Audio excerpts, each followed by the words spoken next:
নমস্কার বন্ধুরা, আজকের যে বিষয়টা নিয়ে আমরা আলোচনা করব সেটা হচ্ছে, আপনারা দেখতেই পাচ্ছেন, রিসার্চের একটা গুরুত্বপূর্ণ টপিক। সেটা হচ্ছে রিসার্চ ডিজাইন বা স্টেপস। এবার আমরা জানি আমরা পরবর্তীকালে পিএইচডি করব, গবেষণা করব। সেক্ষেত্রে রিসার্চ বা গবেষণা বিষয়টা ভীষণভাবে প্রয়োজনীয়। এই জন্যই কিন্তু আমাদের এখনের এই নেটসেট পরীক্ষাতে এই টপিকটা রাখা হয়েছে। সব কিছুরই কোনো না কোনো কারণ থাকে।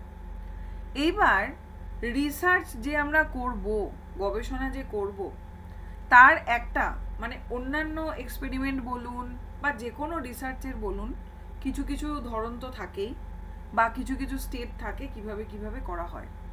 কিন্তু প্রত্যেকটা রিসার্চের একটা জেনারেল স্টেপস বলি বা ডিজাইন বলি থাকে, একটা সাধারণ স্টেপ বা ধারণা থাকে প্রত্যেকটা রিসার্চের ক্ষেত্রে, যেটা অ্যাপ্লিকেবল, এবং সেখান থেকেই কিন্তু আমাদের প্রশ্নটা আসে। আমরা কিন্তু সেটা বুঝতে না পেরে আমরা কি করি, হিস্টোরিক্যাল রিসার্চের স্টেপ পড়ে চলে যাচ্ছি, এক্সপেরিমেন্টালের স্টেপ মুখস্থ করে যাচ্ছি, আলটিমেটলি পরীক্ষায় গিয়ে পাচ্ছি না। এর কারণ হচ্ছে গবেষণার যে ধাপ, পরবর্তী স্টেপ যেরকম চলছে, তার ওভারঅল ধারণাটা থাকাটা ভীষণ প্রয়োজন। সেক্ষেত্রে রিসার্চ ডিজাইন বা স্টেপস একটা গুরুত্বপূর্ণ বিষয়। এবার আমরা দেখব সেটা কিভাবে হচ্ছে এবং পরপর জানব। আচ্ছা, প্রথমে যেটা রয়েছে দেখুন, রিসার্চ ডিজাইন বা স্টেপসের ক্ষেত্রে প্রথম আমরা কি করব, রিসার্চ কোশ্চেন। আগে আমরা একটু পড়ে নিই, তারপর আমি অন্য উদাহরণ দিয়ে বোঝাবো। রিসার্চ কোশ্চেন বা আইডেন্টিফাই বা এস্টাবলিশ, ডিফাইন, দেখুন যে কোনোভাবে পরীক্ষায় আসতে পারে। স্টেপগুলো সাজাতে দেয় আমাদের, মূলত পরপর স্টেপগুলোকে সাজিয়ে লিখতে বলা হয়।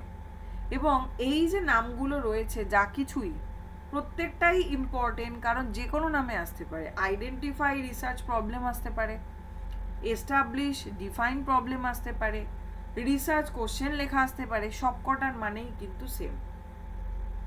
তাহলে কি প্রথম আমাদের কি কাজ হবে, যে কোনো গবেষণা করবার ক্ষেত্রে প্রথম আমাদের কাজ হবে হচ্ছে আইডেন্টিফাই করা বা এস্টাবলিশ করা, বা যে কোনো কিছু প্রবলেমটা কি বা রিসার্চের কোশ্চেনটা কি। তাই তো, যে কোনো বিষয়ে গবেষণা করতে গেলে আগে তো আমাকে এটা ভাবতে হবে যে আমি কোনটা নিয়ে গবেষণা করব, কি বিষয় নিয়ে গবেষণা করব, সেটা আগে আমায় জানতে হবে। তাই কি বলছে, a question that a research project seeks to answer, অর্থাৎ এমন একটা কোশ্চেন আমার তৈরি হবে যেটা রিসার্চ প্রসেস বা প্রজেক্ট যেটা হবে তার মধ্য দিয়ে আমি এর উত্তর খুঁজব। It often the first step in the research project and helps define the path to research process. এটা কি করছে, এটা রিসার্চের যে প্রসেস, গবেষণার যে প্রসেস বা পদ্ধতি, তার প্রথম পদক্ষেপ, এবং এটাই কিন্তু আমাকে রিসার্চের পথে বা প্রসেসে এগিয়ে যেতে সাহায্য করছে। এরপর কি বলছে, রিভিউ দ্য লিটারেচার, মানে a survey of scholarly sources on a specific topic. মানে আমি যখন সেটাকে নিয়ে সার্ভে করছি, সার্ভে করা মানে আমরা জানি সার্ভে আমরা করেওছি বিভিন্ন ক্ষেত্রে, মাস্টার্সে বলুন বা কেউ বিএড এমএড করে থাকলে অবশ্যই করে থাকবেন, তাই তো।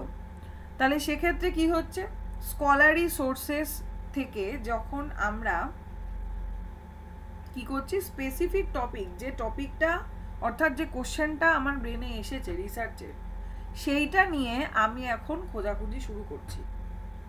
সেটা কি করব, রিভিউ দ্য লিটারেচার। অর্থাৎ যখন আমরা, দেখুন সহজভাবে ভাবতে গেলে প্রথমে আমাদের কি ভাবতে হবে, আমরা কি নিয়ে গবেষণা করব। সোজা কথা, রিসার্চের কোশ্চেনটা আসবে কি নিয়ে গবেষণা করব, আইডেন্টিফাই বা এস্টাবলিশ, ডিফাইন বা প্রবলেম বা সমস্যাটা কি, তাই তো। এটা আমাদের প্রথম কাজ করতে হবে, এটা প্রথম স্টেপ। এর পরবর্তী স্টেপ আমাদের কি হবে, ধরুন আমি বুঝতে পেরেছি যে আমি এই বিষয়টা নিয়ে কাজ করব, ঠিক আছে, রবীন্দ্রনাথের ছোট গল্প বা যে কোনো কিছু নিয়ে, কোনো বিষয়ে নরনারী ইত্যাদি নিয়ে কাজ করব।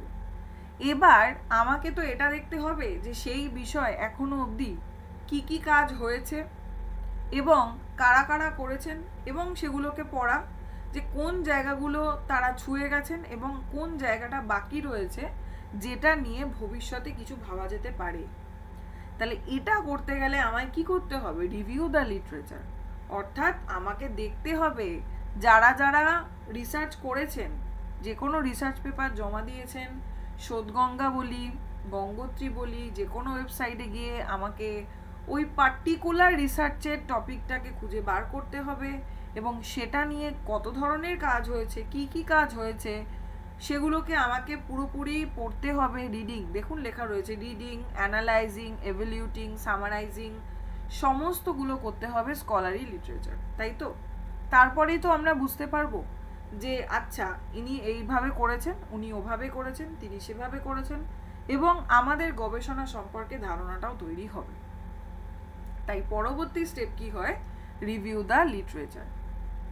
এরপর হচ্ছে ফর্মুলেট আ হাইপোথিসিস। আচ্ছা, এইবার কিন্তু রিসার্চের স্টেপস থেকে আমাদের কিন্তু পরীক্ষায় এসেছিল, যতদূর আমার মনে আছে বাংলা পেপারেই এসেছিল। ফর্মুলেট আ হাইপোথিসিস। হাইপোথিসিস মানে টেন্টেটিভ অ্যাজাম্পশন, তাই তো?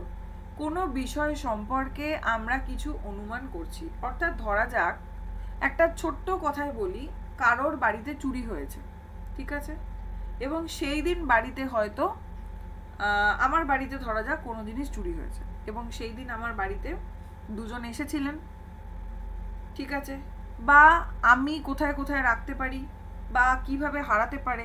এবার আমাকে যদি খুঁজতে হয় যে জিনিসটা কোথায় গেল, মানে প্রথমেই চুরি হয়েছে আমি ভাবছি না, জিনিসটা কোথায় গেল, তাহলে আমি কি কি অনুমান করব? যে আমি কোথায় কোথায় গেছিলাম, আমি কি নিয়ে গিয়েছিলাম, তাহলে কি আমি কোথাও ফেলে এসেছি, নাম্বার 1। নাম্বার 2, বাড়ি থেকে কি কেউ নিয়ে গেল, অর্থাৎ কে নিয়ে যেতে পারে, তাহলে যারা এসেছিল তাদের মধ্যেই কেউ নিয়ে যেতে পারে। তাহলে আমি কি করছি? এই যে একটা সমস্যায় পড়েছি আমি, অর্থাৎ প্রবলেমে পড়েছি, সেই প্রবলেম থেকে উদ্ধার পেতে গেলে আমাকে কি করতে হবে? খুঁজে বার করতে হবে, তাই তো?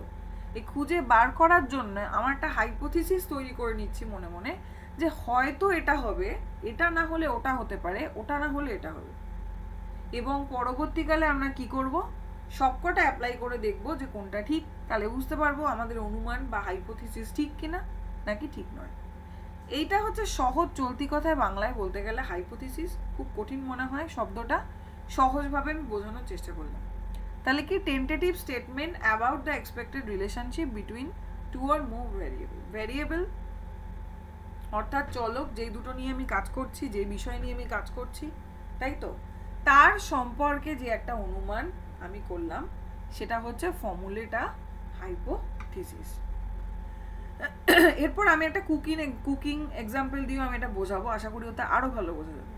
তারপরে হচ্ছে কি? চুজ রিসার্চ সেটিং বা মেথড। এরপরে আমি চুজ করছি যে রিসার্চটা আমি কিভাবে করব। পদ্ধতি, মেথড মানে পদ্ধতি, পদ্ধতি কোন পদ্ধতির মধ্য দিয়ে করব বা কিভাবে করব, কিভাবে আমি ডেটা কালেকশন করব, এইটা নিয়ে কিন্তু আমি ভাবছি। প্রথমেই আমি ডেটা কালেকশন করতে পারি না, আগে আমাকে বুঝতে হবে যে আমার প্রথম আমি পেলাম আমার কোশ্চেনটা কি, আচ্ছা এইগুলো নিয়ে কি কি রিসার্চ হয়ে গেছে পড়ে নিলাম, পড়ে নিয়ে এরপরে আমি একটা টেন্টেটিভ অ্যাজাম্পশন বা হাইপোথিসিস অনুমান তৈরি করলাম, আচ্ছা ঠিক আছে এবার আমি আমার কাজটা এভাবে করতে পারি। 3 নম্বর ধাপ হয়ে গেল। 4 নম্বরে আমি কি করছি? এইবার আমাকে বুঝতে হবে কাজটা তো করতে পারি, কিন্তু কাজটা কোন প্রসেসের মধ্য দিয়ে করব? আমি কি সার্ভে করব নাকি এক্সপেরিমেন্টের মধ্য দিয়ে করব, মানে কোন পদ্ধতির মধ্য দিয়ে আমি কাজটা করব, সেটা কি? Choose a research setting, method বা data. The framework for a study and guides the collection and analysis of data. এটা একটা ফ্রেমওয়ার্ক, তাই না? একটা ছক তৈরি করলাম আমি যে এইভাবে আমি কাজটা করব।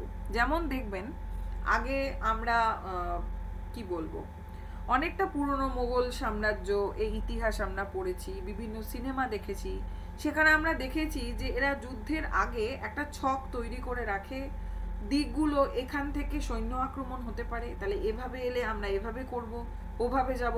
আর্মির ক্ষেত্রেও দেখবেন এই ধরনের একটা ছক কিন্তু আমাদের করা থাকে। বিভিন্ন দেশের যে আর্মিরাই রয়েছেন তারা কিন্তু এটা মাথায় নিয়ে নেন, যুদ্ধে যাচ্ছি মানে আমাদেরকে একেবারে রীতিমতো মাইন্ড ম্যাপের মাধ্যমে অঙ্ক কষে রাখতে হবে কি কি হতে পারে এবং কিভাবে কিভাবে আমরা যাব, প্ল্যান এ কি হবে, আমার সাথে কে যাবে, প্ল্যান বি কি হবে, ওই গ্রুপে কে থাকবে, এই যে একটা পুরো বিষয়টা আমি ছক কষে নিলাম, আমি ব্রেনে ভেবে নিলাম যে আমি এভাবে কাজটা করব। এটাই হচ্ছে চুজ আর রিসার্চ সেটিং বা মেথড বা ডেটা। চুজ করে নিলাম আমি যে আমি এভাবে করব। নেক্সট প্রসেসে আমি কি করব? কালেক্ট বা প্রসেস ডেটা। এরপরে আমি কি করব? ডেটাকে কালেক্ট করব এবং প্রসেস। কারণ আমি তো প্রথমে চুজ করে নিয়েছি, আমি তো বুঝে গেছি আচ্ছা আমি এভাবে এভাবে যাব, ঠিক আছে। এরপরে আমি কাজটা শুরু করে দিলাম, অর্থাৎ ডেটা কালেক্ট করতে শুরু করলাম বা প্রসেস ডেটা। ডেটা মানে তথ্য, তথ্য বের করার জন্য যেই প্রসেসটা আমি ভেবেছিলাম সেটা করতে শুরু করলাম। Data collection is the process of gathering and evaluating information from the sources to answer research question. আমার যে রিসার্চের কোশ্চেনটা ছিল সেই কোশ্চেনের উত্তর পাওয়ার জন্য এবার আমি চরম একটা প্রসেসে চলে এলাম, সেটা হচ্ছে এবার আমি ডেটা কালেকশন শুরু করে দিয়েছি। মানুষের কাছ থেকে নানান ধরনের ডেটা কালেকশন শুরু করেছি।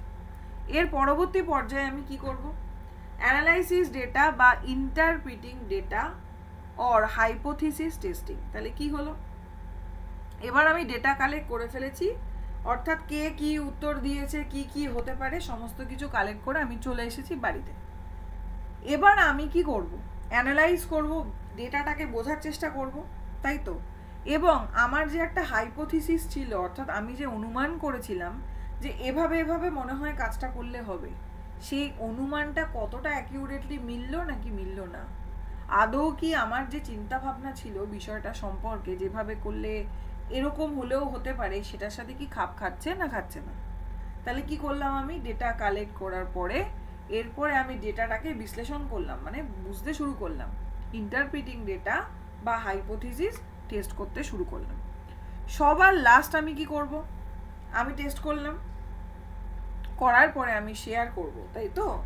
শেয়ার দ্য রেজাল্ট বা finding, the report, the research outcome. Research থেকে যেটা আমি পেলাম, গবেষণার ফল যেটা পেলাম, অর্থাৎ যে গবেষক গবেষণা করলো তার ফাইনাল সাবমিট করে দিল সে তার গবেষণা পেপারটা, বা সেটাকে আমরা শোধগঙ্গা, গঙ্গোত্রী ইত্যাদিতে দেখতে পেয়েছি। তার মানে যে ফাইনাল সাবমিট করে দিয়েছে। জেনারেলাইজড আউটকাম বা থিওরিটিক্যাল স্যাচুয়েশন, সব মানেই কিন্তু তাই, যে কোনো কিছু দিতে পারে একই meaning. The conclusion is the final part of research paper that brings everything together in a logical manner. যখন আমরা পুরো কাজটা করে পরিপাটিভাবে সাজিয়ে একদম সামনে রেখে দিচ্ছি, সেটা হয়ে গেল হচ্ছে শেয়ার করে দিলাম রেজাল্ট, ঠিক আছে। তাহলে আরেকবার আমরা একটু অন্যভাবে বুঝে নিলে কি বুঝবো? ধরা যাক, আশা করি এই জায়গাটা পুরো ক্লিয়ার হয়েছে। একটু ছোট্ট করে অন্যরকম ভাবেও বলি, সেটা হচ্ছে ধরা যাক রিসার্চের কোশ্চেন। আমি কিছু একটা রান্না করব, কি রান্না করব? প্রথমে আমার ব্রেনে তো এটাই আসবে, আচ্ছা কি রান্না করা যায়, আজকে বাড়িতে ছুটি আছে। তাহলে এটা আমার কি হয়ে গেল? রিসার্চ কোশ্চেন বা আইডেন্টিফাই বা এস্টাবলিশ ডিফাইন প্রবলেম। আমি খুঁজে বার করলাম, আচ্ছা আমি এটা রান্না করব, ওকে। নেক্সট কি? Review the literature. দেখবেন আমরা রান্না করার সময় আগেরকার দিনে বেশিরভাগ আমরা মা, দিদা এদেরকে জিজ্ঞেস করতাম যে আচ্ছা আমি এটা রান্না করতে চাইছি, এটা কিভাবে করব।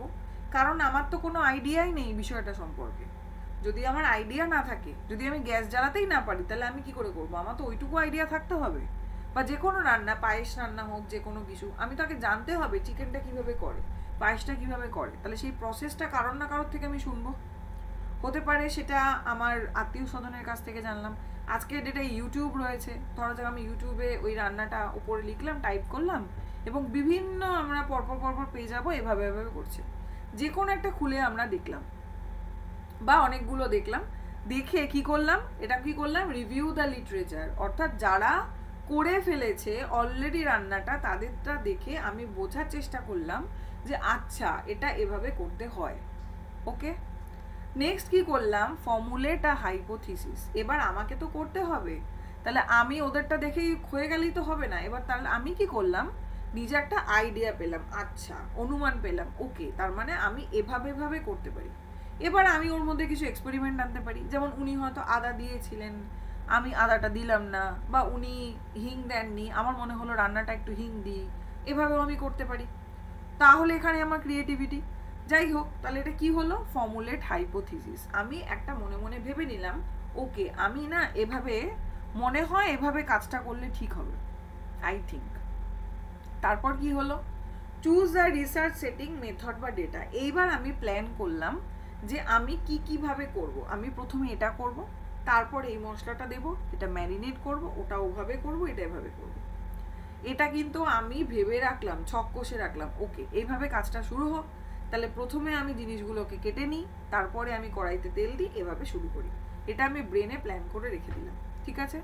Choose a research setting method বা ডেটা। এরপরে আমি কি করব, রান্না করতে শুরু করে দেব। তো তাহলে কালেক্ট, প্রসেস বা ডেটা। এইবার কি হচ্ছে, কালেক্ট করছে, সংগ্রহ করছে প্রসেস বা ডেটা, মানে আমি কি করছি সেভাবে ভাবতে গেলে আমি এবার কড়াইতে তেল দিয়ে একদম রান্নাটা শুরু করে দিয়েছি। ওকে, করার পরে এবার রান্নাটা হয়ে গেছে। রান্নাটা হয়ে যাওয়ার পরই কি আমরা লোককে সার্ভ করে দিই? তা কিন্তু করি না। রান্নাটায় নুন ঠিক করে হয়েছে কিনা, মিষ্টি ঠিক করে হয়েছে কিনা, ঝাল হয়েছে কিনা, এই বিষয়গুলো কিন্তু আমরা দেখতে চাই। এবং আমি যেটা মনে মনে আগে ভেবেছিলাম যে রান্নাটা এইরকম হবে বা আমি এরকমভাবে বানাবো, তাহলে জিনিসটা এরকম খেতে হবে, সত্যি কি তার সাথে মিললো? এটা তো আমি দেখবো আগে, তাই তো? তাহলে আমি কি করছি, অ্যানালাইসিস ডেটা বা ইন্টারপ্রিটিং ডেটা বা হাইপোথিসিস টেস্টিং, তাই না? হাইপোথিসিস মানে অনুমান বলেছিলাম। তাহলে আমি আগে অনুমান করে নিয়েছিলাম এই রান্নাটা আমি এভাবে করলে তাহলে এরকম ধরনের টেস্ট হবে। তাহলে আমি এবার টেস্ট করে তো নিজে আগে দেখবো, যে দেখা যাক আমি সেটা করতে পারলাম কিনা। যদি করতে পারলাম তাহলে আমি হিট, তাহলে মনে মনে খুব খুশি হলাম, yes I can, I did it, আমি করতে পেরেছি। বা না করতে পারলে ও আচ্ছা এই ধারণাটা হলো, আচ্ছা তার মানে আমার হাইপোথিসিস যেটা ছিল সেটা মিললো না, সেটা ভুল ছিল।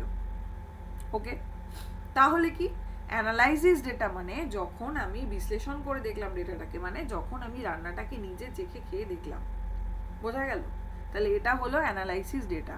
এবং যখন আমি ওতে সাকসেস পেলাম, মনে হলো হ্যাঁ ঠিক আছে, ওকে, এইবার আমি কি করলাম, শেয়ার দ্য রেজাল্ট বা ফাইন্ডিং রিপোর্ট, যে বিষয়টা রয়েছে আউটকাম। অর্থাৎ আমার রান্নার আউটকাম কি হলো, রান্নায় হয়ে গেছে, এবার আমি মানুষকে সার্ভ করতে লাগলাম, আমার পরিবারের লোকদের বা আত্মীয় স্বজনদের এবার আমি রান্নাটা সার্ভ করছি, দিতে শুরু করলাম, যে এবার তারা খাবে, এবার আর আমার হাতে নেই।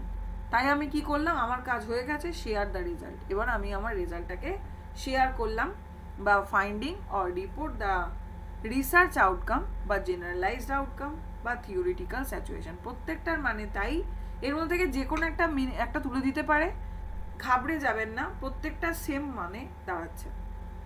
অর্থাৎ যখন আমি আমার কাজটা হয়ে গেল এবং তাদের সামনে আমি এটাকে প্রেজেন্ট করে দিলাম যে এই যে আমি এই কাজটা করে ফেলেছি, সেটা গবেষণার ক্ষেত্রেই, এটা আমি রান্না দিয়ে বোঝালাম কেন, খুব সহজভাবে যদি আপনারা বুঝতে পারেন, কারণ মোটামুটি আপনারা প্রত্যেকেই এই ধারণাটা রয়েছে। দৈনন্দিন দিনের এক্সাম্পল দিয়ে বোঝালে কিন্তু খুব ইজিলি বিষয়টা বোঝা যায়। খুব কঠিন করে যদি আমরা ভাবি তাহলে কিন্তু আমরা এই রিসার্চ বলুন বা যে কোনো বিষয়, পেপার 1 পেপার 2, আমরা বুঝতে পারবো না। খুব সহজভাবে আমাদেরকে বোঝার জন্য আমাদের এরকমই এক্সাম্পল দিয়ে বুঝতে হবে। নিজেরাও আপনারা এরকম এক্সাম্পল ভাববেন, ভেবে ভেবে বুঝবেন, দেখবেন খুব সোজা হয়। তাহলে কি হলো, এইবার আমি রান্নাটা সবাইকে দিয়ে দিলাম, সবাই খেয়ে যা বললো বললো, সেটা পরের কথা, কিন্তু শেয়ার দ্য রেজাল্ট। তাহলে এই যে প্রসেসটা, এটা হচ্ছে রিসার্চের স্টেপস।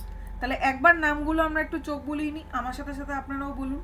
সেটা হচ্ছে রিসার্চ কোশ্চেন। প্রথম আমরা কি করলাম, রিসার্চের কোশ্চেন তৈরি হলো আমার মধ্যে, যে কি নিয়ে রিসার্চটা করব।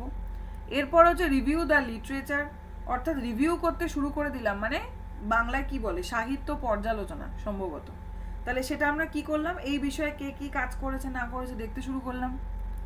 ফর্মুলেট হাইপোথিসিস, এবার একটা নিজে নিজে অনুমান করলাম, একটা হাইপোথিসিস তৈরি করলাম। তারপরে হচ্ছে চুজ আর রিসার্চ সেটিং বা মেথড। এরপর আমি মনে করলাম যে আচ্ছা আমি আমার কাজটা কিভাবে করব, সেরকম একটা ছক কষলাম। নেক্সট হচ্ছে কালেক্ট বা প্রসেস ডেটা। এক্ষেত্রে কি হচ্ছে, এবার আমি মূল কাজে নেমে যাচ্ছি, ডেটা প্রসেস করতে শুরু করে দিচ্ছি, অ্যাক্টিভ হয়ে গেছি আমি পুরো। নেক্সট হচ্ছে অ্যানালাইসিস ডেটা, অর্থাৎ ডেটাকে এবার বিশ্লেষণ করতে শুরু করেছি, ঠিক কি ভুল ইত্যাদি। সবার লাস্ট কাজ আমি কি করলাম, শেয়ার দ্য রেজাল্ট বা ফাইন্ডিং রিপোর্ট বা রিসার্চ আউটকাম। এইবার আমি আমার সমস্ত কাজ হয়ে গেছে এবং আমি আমার রেজাল্টটা এবার শেয়ার করে দিলাম পাবলিকের কাছে, রিসার্চের মাধ্যমে বা রান্নার মাধ্যমে বলতে গেলেও আমি এবার পাবলিকের কাছে প্রেজেন্ট করে দিলাম। তাহলে এই হচ্ছে রিসার্চের স্টেপস। এটুকুই আজকের ক্লাসে ছিল, ছোট্ট একটা কনসেপ্ট, কিন্তু খুব সুন্দর কনসেপ্ট। এবং এই কনসেপ্ট থেকে প্রত্যেকবার প্রশ্ন আসে, আপনারা যারা পরীক্ষা দেন তারা নিজেরাই বুঝতে পারবেন, রিলেট করতে পারবেন। তাই এই জায়গাটা যদি ক্লিয়ার হয়ে যায় তাহলে কিন্তু খুব সহজেই এই উত্তর করে আসা যায়। আগেই বলেছি কনসেপ্ট ক্লিয়ার থাকতে হবে, শুধুমাত্র কমন দিয়ে কিন্তু কাজ চলবে না, কারণ কমন দেওয়ার চান্সেস খুব কম। আমি যেটা পড়িয়ে দিয়েছি সেটাই হুবহু দিয়ে দেবে, এটা কখনো হতে পারে না। কেউই আমরা নেট কোশ্চেন পেপার তৈরি করি না, আমরা অ্যাজামশন করি যে এরকম ধরনের প্রশ্ন এলেও আসতে পারে। ঠিক হাইপোথিসিস যেটা বললাম, ঠিক হাইপোথিসিস তৈরি করি আমরা, ঠিক আছে, এর বেশি কিচ্ছু না। কিন্তু হাইপোথিসিস যেমন মিলতে পারে, নাও মিলতে পারে, এটাও তাই। কিন্তু যদি আমাদের কনসেপ্টটা বোঝা থাকে তাহলে মিলবেই মিলবে, কারণ এই কনসেপ্টটাকে ঘুরিয়ে ফিরিয়ে যেভাবেই প্রশ্ন আসুক না কেন আপনি উত্তর করে আসতে পারবেন।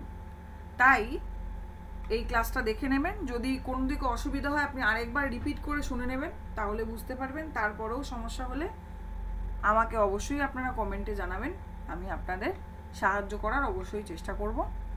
আজকে এ পর্যন্তই। প্রত্যেকে ভালো থাকুন, সুস্থ থাকুন, অনেক ধন্যবাদ।